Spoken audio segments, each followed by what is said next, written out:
It does, Your Worship, and I hope there's an ability to work through the terms of reference if during, say, the next year there are issues, complications that may arise. Yep. For us to have a further discussion, because I think it's important, because it is the first time that we've had portfolio roles within this council, although I know of Manukau City Council having myself and David Collings as portfolio holders for transport in the 207-10 triennial.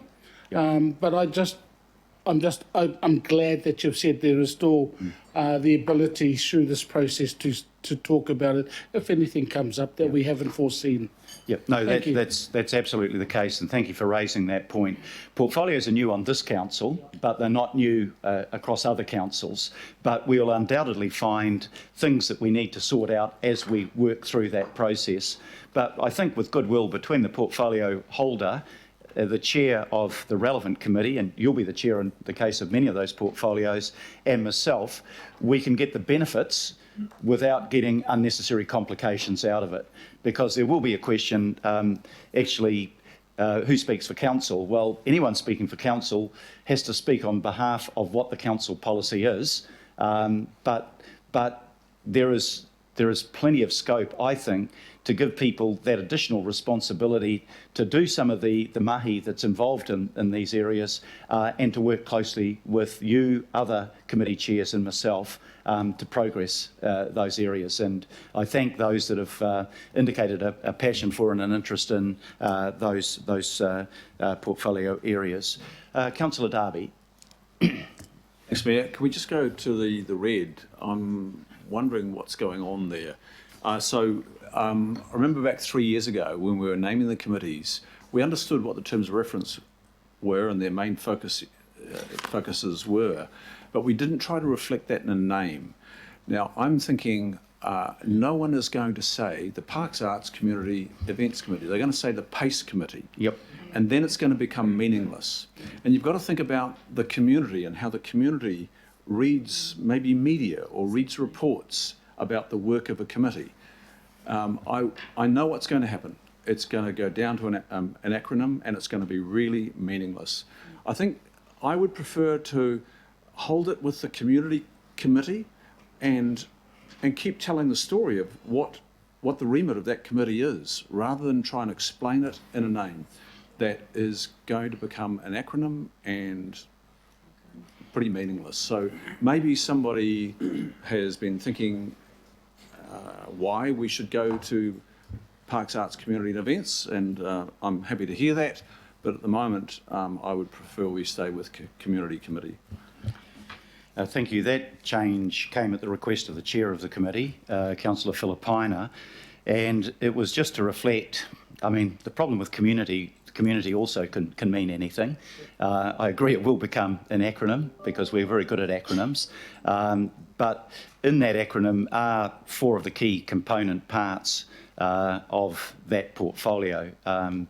So I was happy to accept it. I think people will become familiar with it pretty quickly over time. But Councillor Filipaina, I don't know whether you want to add anything to that behind your desire to name the committee Parks, Arts, Community and Events. Thank you, Your Worship. And look, I actually met with the director for community and senior staff in regards to this particular one. And senior staff, I mean our advisor to the committee, the representative from the mayoral office. And the interesting thing is that the Environmental and Community Committee last term, and I spoke to our previous chair of that committee around the park, sports fields, and why that has not sort of been elevated in regards to that coming under the Environmental and Community Committee. Because people look at community, they don't look at the fact that parks are involved in it. We have regional events. We have the budget in regards to public art. We have the arts team in there. So when I spoke, and I have no doubt at all that you yourself, Councillor Darby, have had meetings with your directors that come through and having a look at any of the issues that are facing the committee. So this is a reflection on what will be discussed at the community committee. So that is the name that we came up with, and that is the name that I spoke to His Worship the Mayor about. It's a reflection. And I actually spoke to both the local boards as well as the community, interesting enough. And the community are supporting the fact that they know that parks, sports fields, arts, events are under that particular committee. Thank you, Councillor, for that explanation. Is there any other comments or questions? So, Councillor Watson. Just a bit of a follow-up on Councillor Cooper's question in respect of the liaison councils. Obviously, it's a bit of an unknown or uncharted territory, and developers on the hoof to some extent. So I'm just curious from your perspective, Mr. Mayor, given that that you have responsibility for the appointments here, to what extent as those works or offices develop, whether there's the potential for bringing more people in as liaisons. So we have the instance here where we have currently 2 people on Auckland Transport. It was 1 originally. Obviously, some of the other CCOs, or all of them in fact, are reasonably significant. And I just think it would be beneficial if there was a bit more of a balance if that proved to be both desirable in terms of perhaps workload, actually covering them, and secondly in getting a wider perspective from around the council table, because with a number of CCOs, it's no real secret that people have different views, and I think it would be very desirable that different views got incorporated in terms of that liaison or that oversight, rather than even just one person, and I say that for myself as much as anyone else. Yeah, thank you. I think that's a reasonable question. The liaison councillors I thought was important to put in place even before we get the results from the review panel that's been set up, because there is clearly a public demand out there that we as a council take greater responsibility for understanding and monitoring what the CCOs are doing. As I said in answer to Councillor Cooper, I am a little worried about the workload, and I've expressed that to you and to others that have taken on that role. What I'd like to do is give it a trial as it's set up at the moment, and as I said in my previous answer to Councillor Filipina, because it's new, we will learn from the experience of how it operates, and there may be a case for alternates to be appointed, for example, which would be one way of doing it. I didn't want to load onto the CCOs all of a sudden, hey, we've got several councillors and they're all going to turn up at your board meeting, because they're then going to, I think, feel that this might be something more than what we've explained it to be. It is really important in this role that we do not become deemed directors, because that would be contrary to the law. The law says apart from the Auckland Transport Committee, councillors may not be directors on the CCOs. And we're not pretending to be directors. We're not pretending at all. We're setting out to be liaison councillors, so that we have that immediacy of communication between the boards, that we know better what they're doing and they know better what our expectations of them are. That's the essence of what I'm trying to achieve. But I will be looking, and through the CCO Oversight Committee, we'll be getting reports back from each of those of you that have been appointed to this position. And we'll have a chance to make a judgment, I think, in probably 6 to 9 months' time, how that system's working and how it might be improved. And by that time, we should also have the report from the review committee, which may be pertinent to what decisions we make. Okay, any further questions or comments? If not, the recommendation has been moved and seconded. All those in favour, sorry. Councillor Darby. So I'm still I'm unconvinced on this, and it seems ridiculous at this first meeting that I should maybe be objecting to this, but it just sets your course.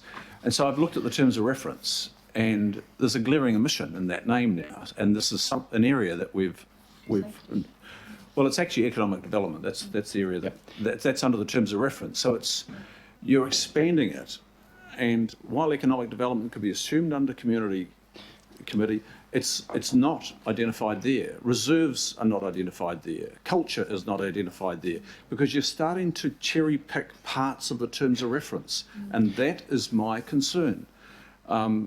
We went through this 3 years ago, and look, I appreciate that it's 3 years later, but I think it's actually not helpful to try and cherry pick parts of the terms of reference and highlight them in the committee name. I think the challenge with this committee is that it's different. Planning is self-evident. Finance.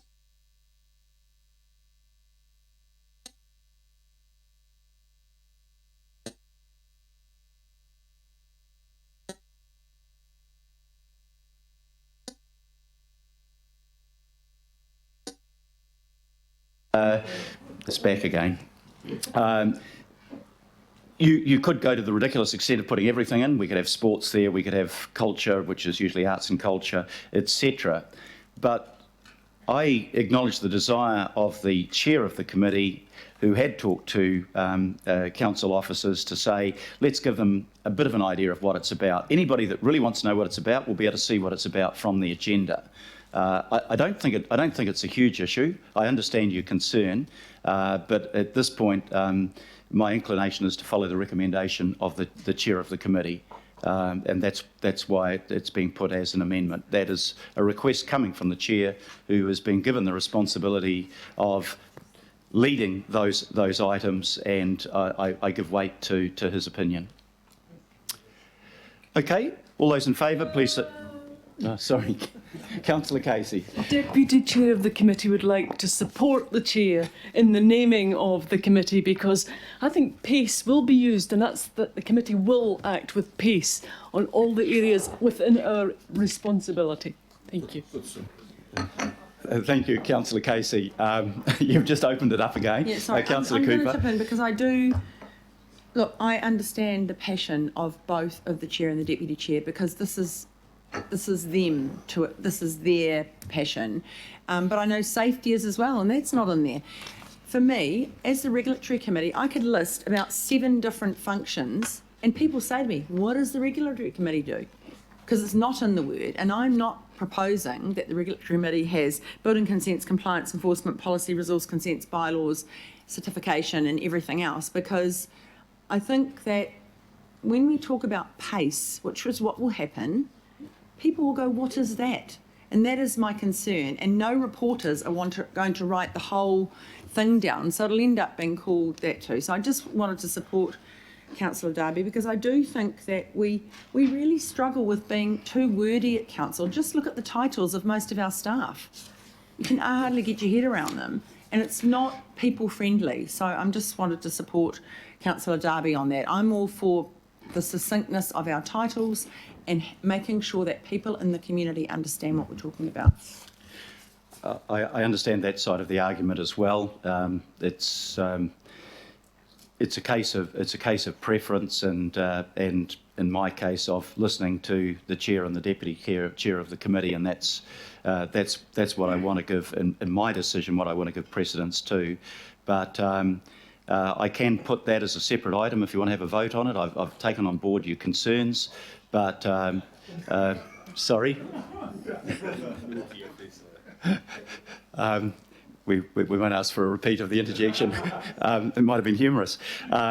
So that would be my preference. So look, it's not one-sided, but we have an indication from the 2 key people on the committee that's the way they'd like to go, and generally we give some weight to their opinions.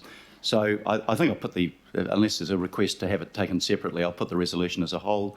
All those in favour, please say aye. Aye. To the